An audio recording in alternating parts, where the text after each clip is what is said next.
नाजरीन, एक बादशाह था। वह था तो मुनसिफ और आदिल, पर उसमें एक बुरी आदत थी कि उसको बेटियों से बहुत ज्यादा नफरत थी। लेकिन अल्लाह की कुदरत के उसके यहाँ पहले बेटा पैदा हुआ और उसने अपने बेटे को बहुत ही नाजो प्यार से पाला। चंद ही साल बाद मलिका फिर से उम्मीद से हो गई। विलादत के दिन करीब थे, लेकिन बादशाह सलामत को किसी दूसरे बादशाह की दावत पर मुल्क से बाहर जाना था। लेकिन जाने से पहले बादशाह ने मलिका को यह हुक्म दिया कि मैं शहर से बाहर जा रहा हूं।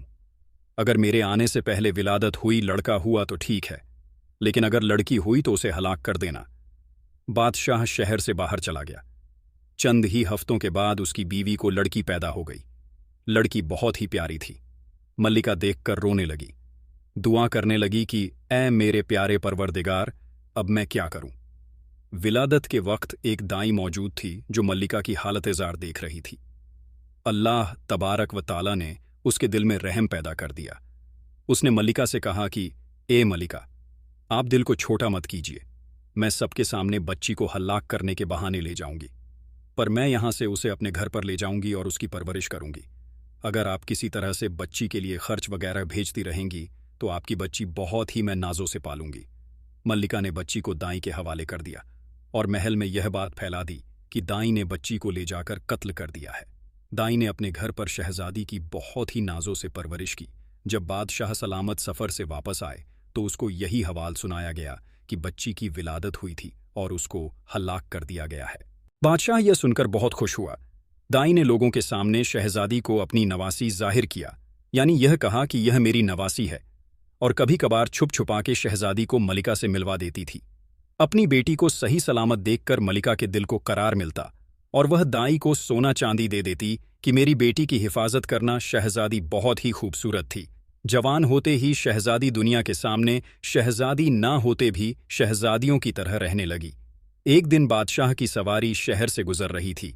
उस वक्त शहजादी और दाई भी उसी रास्ते से गुजर रही थी। बादशाह की नज़र शहजादी पर पड़ी। पूछा, यह कौन है? वजीर ने कहा कि यह इस बेचारी औरत की नवासी है। बादशाह ने हुक्म दिया कि यह मुझे बहुत पसंद आई है, कल सुबह इसके घर मेरे लिए रिश्ता लेकर जाना। लेकिन हकीकत का किसी को पता न था, इसलिए दूसरे दिन वजीर और वकील वगैरह दाई के घर बादशाह के लिए उसकी नवासी का हाथ मांगने के लिए आए। दाई सोचने लगी कि या अल्लाह, मैं अब क्या करूं। दाई ने साफ साफ इनकार कर दिया कि मैं रिश्ता नहीं दूंगी।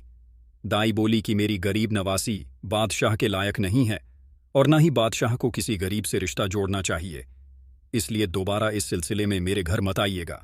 बादशाह खुद तो नहीं आया, लेकिन रिश्ते के लिए दाई के घर बहुत से बंदे भेजे, लेकिन दाई सबको इनकार कर देती। दाई को बहुत सी लालच भी दी गई और धमकी भी दी गई, लेकिन दाई टस से मस नहीं हुई। तभी बादशाह ने हुक्म दिया कि दाई को पकड़कर खूब सजा दो, ताकि दाई रिश्ते के लिए राजी हो जाए।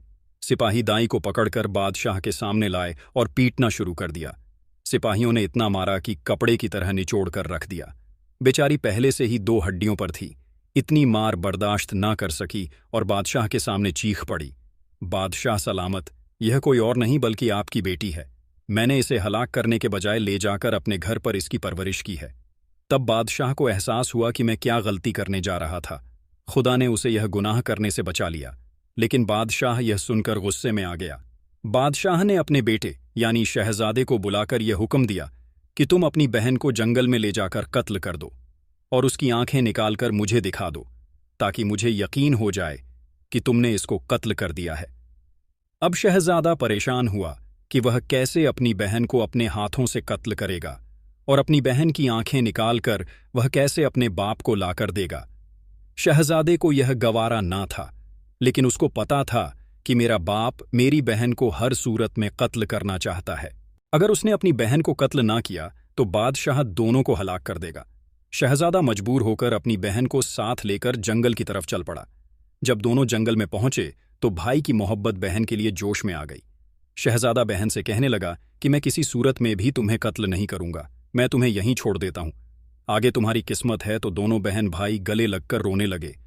शहजादा अपनी बहन को जंगल में छोड़कर चला गया। उसके बाद शहजादे ने जंगल में एक हिरण को ढूंढा और उसका शिकार किया। उस हिरण की आंखें निकालकर अपने बाप बादशाह को दिखा दी। बादशाह ने आईना मंगवाकर अपनी आंखों और उस हिर की आंखों को आईने में गौर से देखा। जब उसने देखा कि आंखों का रंग तो एक ही जैसा है, तब बादशाह को तसल्ली हो गई। मल्लिका ने अपने बेटे से अलग होकर पूछा और बेटे ने सारा हवाल सुना दिया।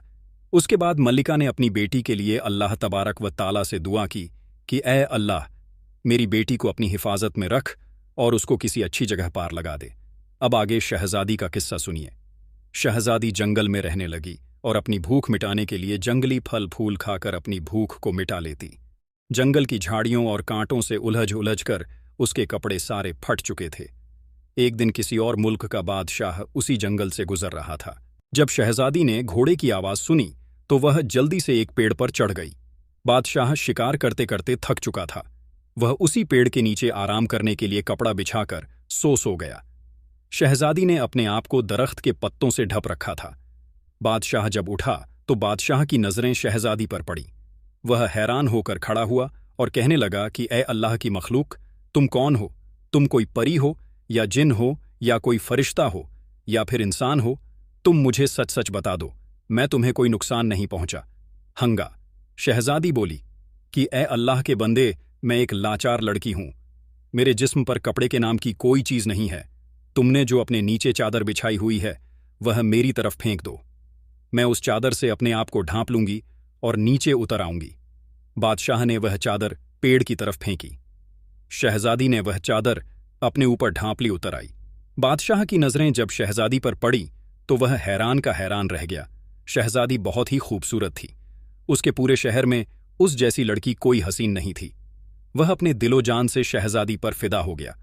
बादशाह ने बिना कोई बात पूछे कहा कि मैं एक बादशाह हूं, तुम मुझसे शादी कर लो, मैं तुम्हें बहुत ही इज्जत और एहतराम से रखूंगा। अंधे को क्या चाहिए? दो दो आंखें शहजादी बहुत ही लाचार थीं। उसको भी एक इज्जतदार मर्द चाहिए था। शहजादी ने हामी भर दी।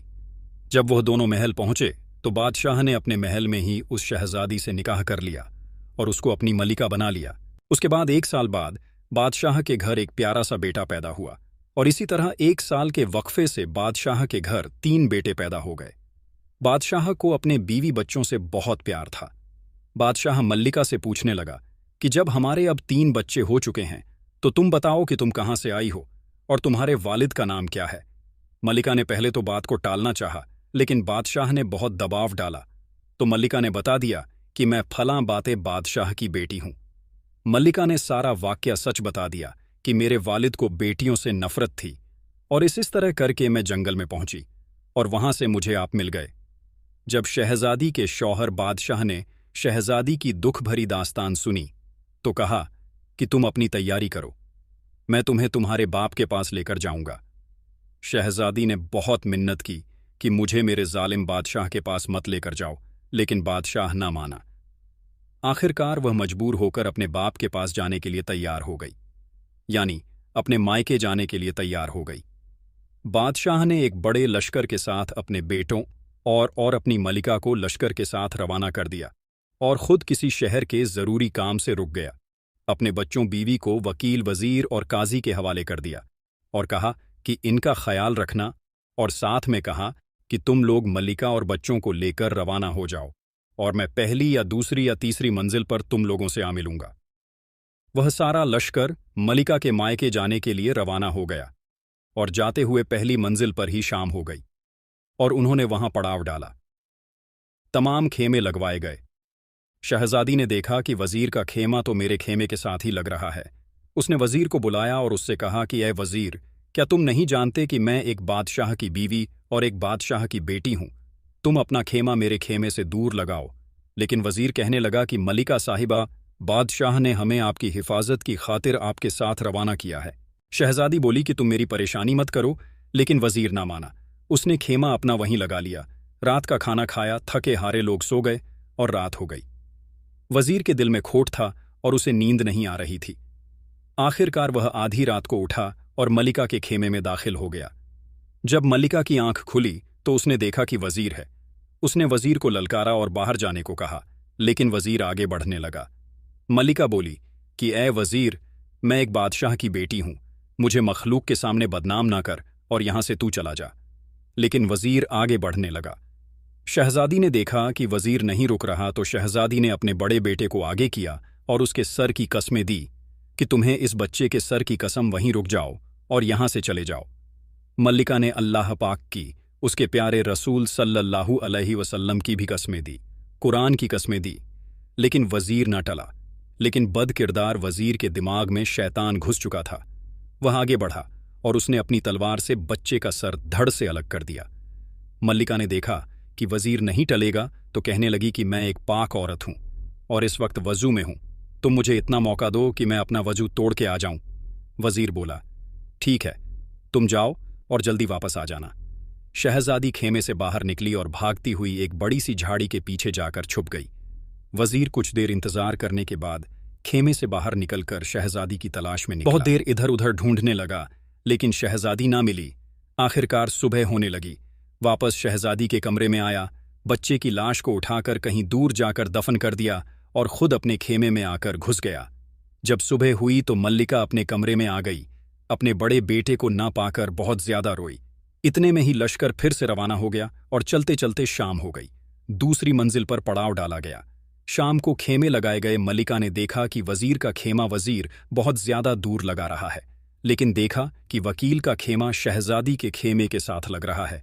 मल्लिका ने वकील से कहा कि ऐ वकील, अपना खेमा मेरे खेमे से दूर लगाओ, मैं एक बादशाह की बीवी हूं। लेकिन वकील बोला कि ऐ मल्लिका साहिबा, बादशाह ने आपकी और बच्चों की हिफाजत हमारे जिम्मे लगाई है, मैं आपका ख्याल रखूंगा। मल्लिका ने कहा कि मुझे कुछ नहीं होगा, तुम अपना खेमा दूर लगाओ। लेकिन वकील ना माना। उसने अपना खेमा शहजादी के खेमे के साथ ही लगा लिया। रात हो गई, सब थके हारे सो गए, लेकिन वकील को नींद ना आई। उसके दिल में भी खोट आ गया। वह आधी रात को शहजादी के खेमे में घुस गया। मल्लिका वजीर की हरकतों से डरी हुई थी। उस रात वह सो नहीं रही थी। शहजादी ने देखा कि आने वाला तो वकील है। शहजादी ने कहा कि खबरदार, आगे मत बढ़ना, मैं एक पाक साफ औरत हूं। लेकिन वकील अपने नापाक इरादों से शहजादी की तरफ देख रहा था और आगे बढ़ने लगा। जब वकील ना रुका और आगे बढ़ने लगा तो मल्लिका ने अपना दूसरा बच्चा वकील के आगे कर दिया और कहा कि तुम्हें इस मासूम के सर की कसम यहां से चले जाओ, अल्लाह के वास्ते दिए, कुरान के वास्ते दी। लेकिन वकील ना रुका। वकील ने अपनी तलवार से दूसरे बच्चे का सर भी धड़ से अलग कर दिया। मल्लिका ने देखा कि वकील नहीं रुकेगा। मल्लिका ने फिर से वही बहाना लगाया कि मैं पाक दामन औरत हूं और वजू से हूं, मुझे अपना वजू तोड़ लेने दो, फिर तुम्हारा जो दिल करे मेरे साथ कर लेना। वकील ने कहा कि ठीक है, चली जाओ। मल्लिका इसी बहाने से खेमे से बाहर निकलकर और दूर किसी झाड़ी के पीछे जाकर छुप गई। वकील थोड़ी देर इंतजार करने के बाद शहजादी की तलाश में निकला, लेकिन शहजादी को कहीं ना पाया। आखिरकार थक हार कर शहजादी के खेमे में दाखिल हो गया। बच्चे की लाश को कहीं दूर जाकर दफन कर दिया। इतने में ही सुबह हो गई। जब सुबह हुई तो मल्लिका अपने खेमे में वापस आ गई। अपने दूसरे बच्चे को ना पाकर बहुत रोई। इतने में ही रवानगी की तैयारी होने लगी। नाश्ता करके सारे लोग सफर की तरफ रवाना हो गए। चलते चलते तीसरी मंजिल आ गई और शाम हो गई और शाम को खेमे लगाए गए। मल्लिका ने देखा कि आज वकील और वजीर ने अपने खेमे शहजादी के खेमे से बहुत दूर खड़े करवा दिए हैं, और आज देखा कि काजी साहब अपना खेमा शहजादी के खेमे के सामने तामीर करवा रहा है। शहजादी ने उसे भी समझाने की कोशिश की, लेकिन काजी साहब भी उनकी तरह जिद्दी था। वह भी बदजात न टला। शहजादी के लिए आज भी कयामत की रात थी, इसलिए शहजादी ने किसी पर भी भरोसा ना किया और किसी को कुछ न बताया। अपने छोटे बेटे को गोद में लेकर रो रही थी। देखा कि काजी साहब उसके खेमे में दाखिल हो रहे हैं। शहजादी ने कहा, खबरदार, वहीं रुक जाओ और यहां से चले जाओ, मैं एक पाक दामन औरत हूं और एक बादशाह की बीवी हूं, अपने अंजाम की फिक्र करो और यहां से दफा हो जाओ। लेकिन काजी आगे बढ़ने लगा। शहजादी ने कहा कि वजीर और वकील तो जाहिल थे, लेकिन तुम तो आमिल हो, तुम्हें तो समझ है, तुम्हें खुदा का वास्ता पीछे हट जाओ। लेकिन काजी ना रुका। मल्लिका ने अपने तीसरे बच्चे को काजी के आगे करके कहा कि तुम्हें इस मासूम बच्चे के सर की कसम चले जाओ यहां से।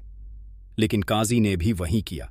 अपनी तलवार निकाली और उस मासूम बच्चे की गर्दन धड़ से अलग कर दी।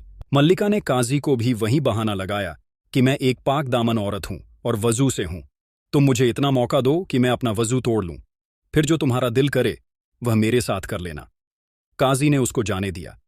शहजादी खौफजदा होकर खेमे से बाहर निकलकर भाग पड़ी। भागते भागते उसने देखा कि उसके आगे तो एक बहुत बड़ा दरिया है। शहजादी का दिल खून के आंसू रो रहा था।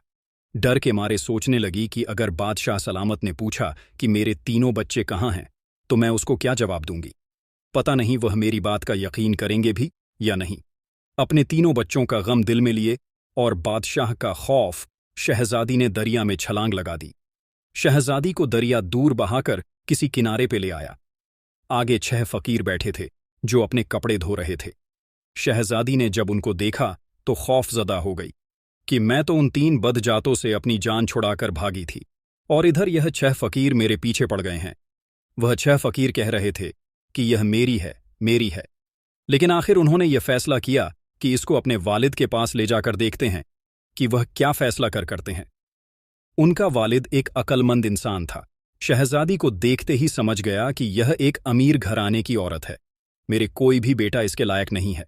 वह अपने बेटों को समझाते हुए कहने लगा कि मेरे प्यारे बेटों, तुम 6 भाई हो और तुम्हारी कोई बहन नहीं है। तुम इसको अपनी बहन बना लो और इसका खूब ख्याल रखो। बाप के फैसले से वह 6 भाई राजी हो गए और अपने से बढ़कर शहजादी का ख्याल रखने लगे और उसको अपनी बहन समझने लगे। उसके बाद जब बादशाह अपने लश्कर से आ मिला तो देखा कि वकील, वजीर और काजी बादशाह से कतरा रहे थे। बादशाह ने पूछा कि मेरे बीवी बच्चे कहाँ हैं। उन तीनों ने एक जुबान होकर कहा कि मल्लिका तो एक डायन थी, अपने तीनों बच्चों को खाकर खुद भाग निकली। बादशाह ये सोचकर हैरान हो गया कि यह क्या बात हो गई, लेकिन बादशाह को उन तीनों पर शक था। कहने लगा कि अभी जिस तरफ जा रहे हैं उसी तरफ जाते हैं, वहां जाकर फैसला करेंगे कि आगे क्या करना है। बादशाह यही सोच रहा था कि जाकर अपने जालिम ससुर से पूछूं कि उसको इतनी ज्यादा बेटियों से नफरत क्यों है। उसके जुल्मो सितम की वजह से उसकी बेटी एक डायन बन गई और अपने बच्चों को खा गई। मल्लिका उन 6 भाइयों की बहन बनकर रहने लगी। उसको कहीं इधर उधर से पता चल गया कि वह अपने बाप जालिम बादशाह के शहर में पहुंच गई है। शहजादी को पता था कि मेरे बाप को किस्से बहुत पसंद हैं, यानी किस्से सुनने बहुत पसंद हैं। उसने अपने 6 भाइयों से कहा कि जाकर आप बादशाह से कहो कि मेरी बहन किस्से बहुत अच्छे सुनाती है, क्या वह उसे शाही किस्सा गोह के तौर पर मुलाजमत दे देगा। उन 6 गरीब भाइयों ने जाकर बादशाह को कहा कि हमारी बहन किस्से बहुत अच्छे सुनाती है, आप उसके किस्से सुनिए। बादशाह ने कहा कि ठीक है, उसे लेकर आओ। अगर उसके किस्से मुझे पसंद आए तो मैं उसे किस्सा सुनाने के लिए रख लूंगा। शाम को वह अपनी बहन शहजादी को लेकर बादशाह के महल में दाखिल हो गए। शहजादी ने नकाब किया हुआ था और दरमियान में भी एक पर्दा लगा हुआ था। शहजादी ने अपना किस्सा सुनाया। बादशाह को बहुत पसंद आया और बादशाह ने खुश होकर उसके भाइयों को इनाम दिया। वह 6 भाई गरीब थे। वह इनाम लेकर अपनी बहन के साथ घर वापस आ गए और बहुत ही खुश हुए कि हमें इतना इनाम मिल गया। शहजादी हर शाम आकर बादशाह को एक नया किस्सा सुनाती और बहुत सा माल लेकर अपने भाइयों के साथ वापस लौट जाती। एक रोज जब वह आई तो उसने देखा कि उसके वालिद के पास उसका शौहर, बादशाह, वकील, वजीर और काजी भी बैठे हुए हैं। शहजादी ने सोचा कि आज इनको किस्सा सुना ही देना चाहिए। शहजादी पर्दे में थी और अपनी जगह पर आकर बैठ गई और दरमियान में एक कपड़ा लटका हुआ था और अपने वालिद बादशाह से कहने लगी कि ऐ बादशाह सलामत, आज मैं आपको एक खास दास्तान सुनाने लगी हूं। अगर किसी ने बाथरूम जाना है तो अभी हो जाए, लेकिन जब मैं दास्तान सुनाना शुरू कर दूं तो तब कोई नहीं उठेगा, और अगर कोई दरमियान से उठा तो मैं किस्सा सुनाना बंद कर दूंगी और आइंदा दोबारा कभी किस्सा सुनाने नहीं आऊंगी। बादशाह ने सबको हुक्म दिया कि कोई भी दास्तान के दरमियान से नहीं उठेगा और सबने इकरार किया कि हम नहीं उठेंगे। शहजादी ने अपनी दुख भरी दास्तान सुनाना शुरू कर दी। शहजादी ने किस्सा सुनाना शुरू किया कि एक जालिम बादशाह था जिसको बेटियों से नफरत थी। उसके घर बेटी हुई तो उसकी मां ने बच्ची दाई के हवाले कर दी। बच्ची दाई के पास जवान हो गई। उसी बादशाह की नज़र उस बच्ची पर पड़ी तो उसने दाई के घर रिश्ता लेने के लिए भेजा। दाई ने इनकार कर दिया। बादशाह ने दाई के ऊपर तशद्दुद किया। दाई ने बता दिया कि यह बच्ची तुम्हारी बेटी है। उसका वालिद बादशाह हैरान हो गया। ये तो मेरा किस्सा है, ये जो खातून सुना रही है। बादशाह ने बहुत सा खजाना उसके भाइयों की तरफ फेंका और कहा कि कहानी जारी रखो, रुकना नहीं। शहजादी ने दास्तान को जारी रखते हुए कहा कि बादशाह ने अपनी बेटी को अपने बेटे के हवाले कर दिया और हुक्म दिया कि इसे जंगल में ले जाकर मार दो और उसकी आंखों को निकालकर बाप को लाकर दिखा दे। लेकिन भाई को अपने हाथों से बहन का कत्ल करना गवारा ना हुआ, इसलिए वह अपनी बहन को जंगल में छोड़कर वापस लौट आया। जंगल में कई अरसा वह लड़की रोती रही, यहां तक कि उसके जिस्म का लिबास तार तार होकर फट गया। वह इसी तरह इसी हालत में जंगल में अपनी जिंदगी बसर करती रही। बादशाह वक़्त के मुताबिक अब बूढ़ा हो चुका था और उसको अपनी बेटी को कत्ल करने पर बहुत पछतावा था।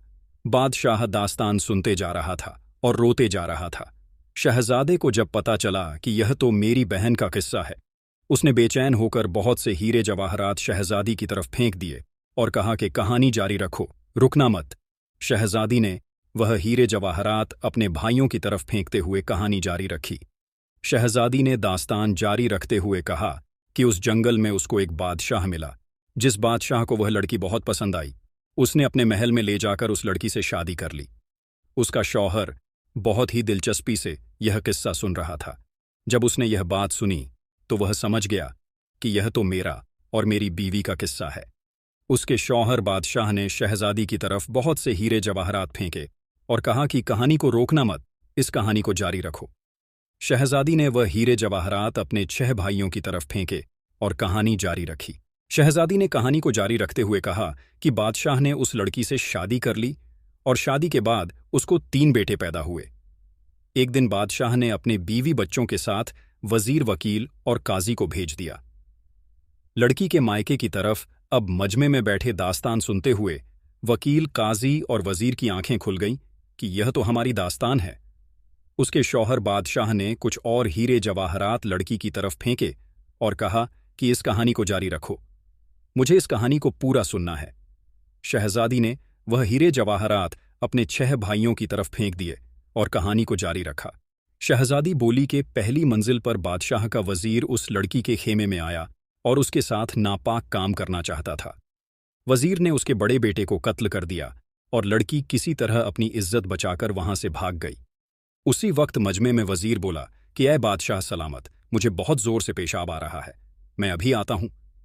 बादशाह ने डांट दिया कि खबरदार बदजात, अभी तुम्हें पेशाब आ रहा है, चुप करके बैठो और दास्तान सुनो। वजीर अब चुप करके बैठ गया।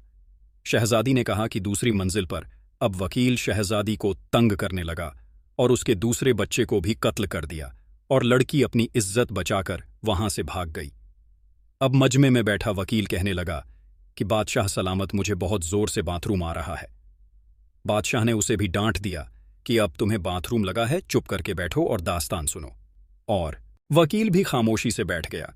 शहजादी ने दास्तान को जारी रखते हुए कहा कि तीसरी मंजिल पर काजी उसके खैम में घुस आया और उस लड़की से जिना करना चाहता था। उसके छोटे बेटे को भी कत्ल कर दिया। लड़की किसी तरह अपनी इज्जत बचाकर वहां से भाग गई।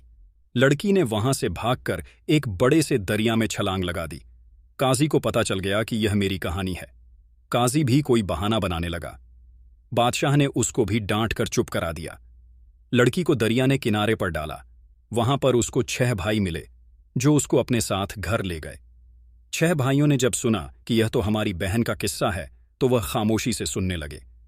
जब वह लड़की को घर लेकर गए तो उनके वालिद ने उस लड़की को उन 6 भाइयों की बहन बना दिया। दोनों बादशाहों ने जेवर और हीरे जवाहिरात उस लड़की की तरफ फेंके और कहा कि खुदारा इस कहानी को जारी रखो, रुकना मत। अब लड़की को किसी तरह पता चला कि यह शहर उसके वालिद बादशाह का है और उसके बाप बादशाह को कहानियां सुनना बहुत पसंद है। उसने अपने भाइयों के जरिए बादशाह को पैगाम भिजवाया कि हमारी बहन कहानियां बहुत अच्छी सुनाती हैं, अगर आप चाहें तो वह आपको हर रोज एक नई कहानी सुनाया करेगी। बादशाह ने हामी भर दी। यह सुनकर उसके बाप बादशाह का दिल चकनाचूर हो गया और उसका शौहर भी रोने लगा। शहजादी ने अपने चेहरे से नकाब हटा दिया। दोनों बादशाही शहजादी को देखकर बहुत खुश हुए। दोनों बादशाहों ने वकील, काजी और वजीर को पकड़ा और उनसे कहा कि बोलो, अब तुम्हें कैसी सजा चाहिए? 4 चिड़ी चाबुक या 4 बटोर, यह 2 सख्त सजाओं के नाम हैं। उन्होंने कहा कि 4 बटोर बादशाह ने 12 घोड़े मंगवाए और हर एक के हाथ पांव उन घोड़ों से चारों तरफ से बांध दिए और घोड़ों को अलग अलग दौड़ा दिया, जिनसे उनका जिस्म टुकड़ों में तकसीम हो गया। इसी तरह उन बद जातों को सजा मिल गई और शहजादी का वालिद अपनी बेटी को पाकर और शौहर अपनी बीवी को पाकर बहुत खुश थे। आपको बहुत पशेमानी हुई और शौहर को भी बहुत शर्मिंदगी हुई कि उसे अपनी बीवी बच्चों को इस तरह नहीं भेजना चाहिए था। प्यारे दोस्तों, हम उम्मीद करते हैं आपने आज की इस कहानी को मुकम्मल ज़रूर देखा होगा। ये कहानी थोड़ी बड़ी ज़रूर थी, लेकिन सबक अमोज भी थी। बेटियों से हरगिज़ नफ़रत नहीं करना चाहिए। बेटियां तो हसीन फूल की तरह है। जिस घर में बेटियां होती हैं वहां अल्लाह पाक की रहमत बरसती है। प्यारे दोस्तों, क्या आपने इससे पहले यह कहानी सुनी है, बचपन में दादा दादी या नाना नानी से, या फिर आज आप लोग इस कहानी को पहली बार सुन रहे हैं? हमें कमेंट बॉक्स में ज़रूर बताइएगा और इसी तरह की वीडियो के लिए हमारे चैनल को सब्सक्राइब करना मत भूलिएगा। शुक्रिया।